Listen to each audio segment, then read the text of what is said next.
राजस्थान की राजनीति में एक नाम तेजी से उभर कर सामने आ रहा है और वो नाम है राजकुमार रोत का। उनकी पार्टी भारत आदिवासी पार्टी इन दिनों नई बहस का केंद्र बन चुकी है। सवाल उठ रहा है कि क्या राजकुमार रोत की पार्टी सत्ता परिवर्तन की ताकत रखती है या सिर्फ वोट काटने की मशीन बनकर रह चुकी है। ये सवाल इसलिए भी अहम है क्योंकि आदिवासी समाज की राजनीति अब सीमित दायरे से बाहर निकलकर सत्ता समीकरणों को प्रभावित करने लगी है और भारत आदिवासी पार्टी का ये उभार न केवल कांग्रेस को भाजपा बल्कि क्षेत्रीय दलों के लिए भी एक नई चुनौती बनकर सामने आ रहा है। राजकुमार रोत बांसवाड़ा जिले से निकले हैं जो कि आदिवासी बहुल इलाका है। रोत ने पारंपरिक आदिवासी मुद्दों, जमीन, जंगल और जल को केंद्र में रखते हुए राजनीति में एंट्री ली और धीरे धीरे वो आदिवासी युवाओं और समुदायों के बीच एक मजबूत प्रतीक बन चुके हैं। उन्होंने कांग्रेस और भाजपा पर आदिवासी हितों की अनदेखी का आरोप लगाते हुए भारत आदिवासी पार्टी की नींव रखी।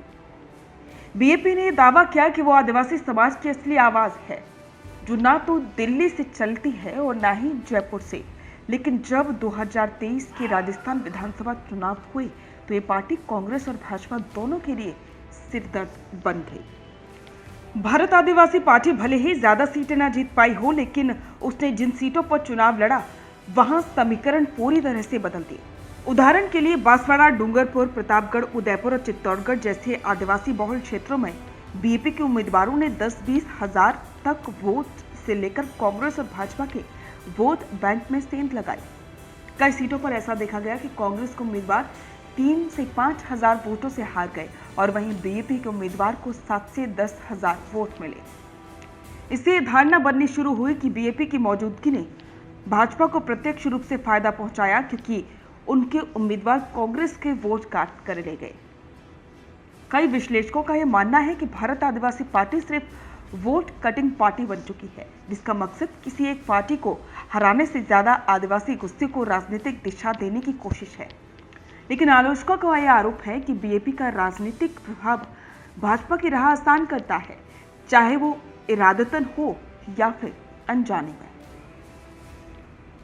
हालांकि राजकुमार रोत इन सभी आरोपों को सिरे से खारिज करते हैं। उनका कहना है कि हम वोट नहीं काटते, हम आदिवासियों के अधिकारों के लिए लड़ते हैं।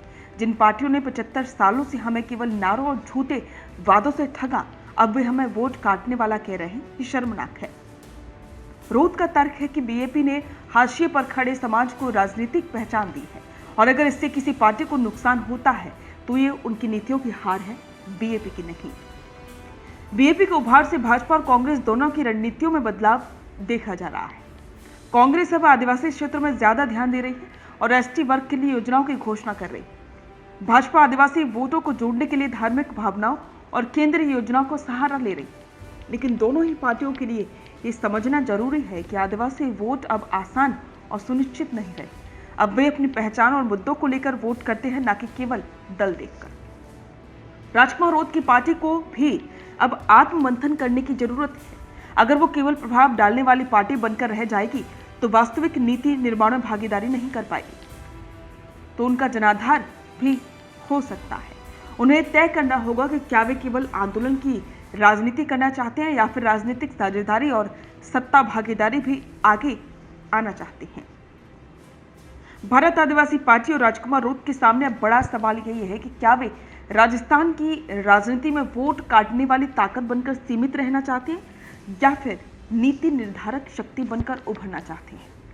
राजस्थान की राजनीति में जिस तरह से सामाजिक समीकरण बदल रहे हैं उसमें बीएपी का असर थोड़ा सा अनस्टेबल है, लेकिन यह असर तभी स्थायी होगा जब वो जनता की उम्मीदों पर खरा उतरकर सरकार और व्यवस्था को चुनौती देने के साथ साथ समाधान देने वाली पार्टी भी बने।